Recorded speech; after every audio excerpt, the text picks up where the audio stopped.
காலையில் 100 பேர், சாயந்தரம் 100, ஒவ்வொரு ரேஷன் கடையிலையும் எல்லா கடையிலையும் கொடுக்குறாங்க. 3 நாள் 4 நாளில் பூரா கொடுத்துருவாங்க. திருச்சி மாவட்டத்தில் என் தொகுதிக்கு தெரியுது, கலெக்டர் கேட்டால் தெரியும். மொத்தத்தில் என் தொகுதிக்கு வந்து 94,000, 9 தொகுதி இருக்குது. கிட்டத்தட்ட 9,000, 10,000, 10 லட்சம் ரேஷன் கார்டு வரும். 10 லட்சம் வரும். வேற என்ன 19,000 பேருக்கு பிள்ளைகளுக்கு கொடுக்குறோம். நல்லா வரவேற்பு நல்லா இருக்கு. ஜனம் ரொம்ப சந்தோஷமா இருக்காங்க.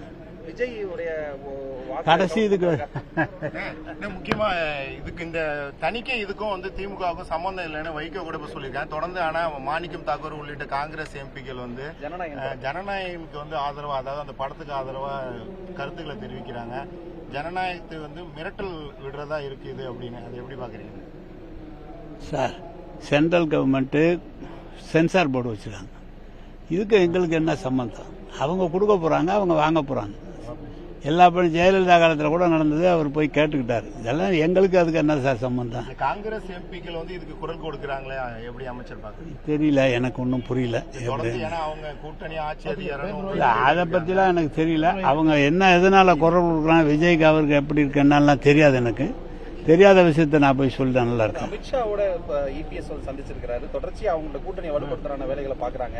எப்படி இருக்கும்னு நினைக்கிறீங்க சார்? அவங்க இப்பதான் வலுப்படுத்துறாங்க. திமுக ஏற்கனவே வலுவா இருக்கு. வேற என்ன சொல்லுங்க? திமுக தேர்தல் அறிக்கை திட்டங்கள்லாம் தயாரிக்கிற திட்டங்கள் எப்படி இருக்கு? மக்கள் அவங்க சுற்றுப்பயணம் செய்வாங்க. அதுக்குன்னு கனிமொழி எம்பி அவங்க தலைமையில போட்டிருக்கிறாங்க. ஒவ்வொரு ஏரியாவிலும் சுற்றுப்பயணம் செஞ்சு கேட்டுக்கிட்டு இருக்காங்க. போன தடவை நாங்க சொன்னோம், இந்த தடவை அதே மாதிரி இந்த திருச்சிக்கு என்ன வேணுங்கிறத சொல்லுவோம். தேர்தல் அறிக்கை திட்டங்கள் மக்கள் எதிர்பார்க்கறாங்க. நல்லா இருக்கும். தேர்தல் அறிக்கை நல்லா இருக்குமே, நல்லா இருக்கு.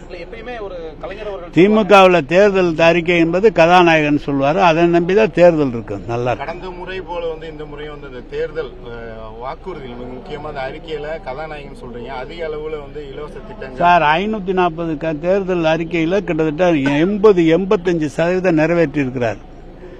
அதை விட சொல்லாத வாக்குறுதிகளையும் நிறைய கொடுத்திருக்கிறார்.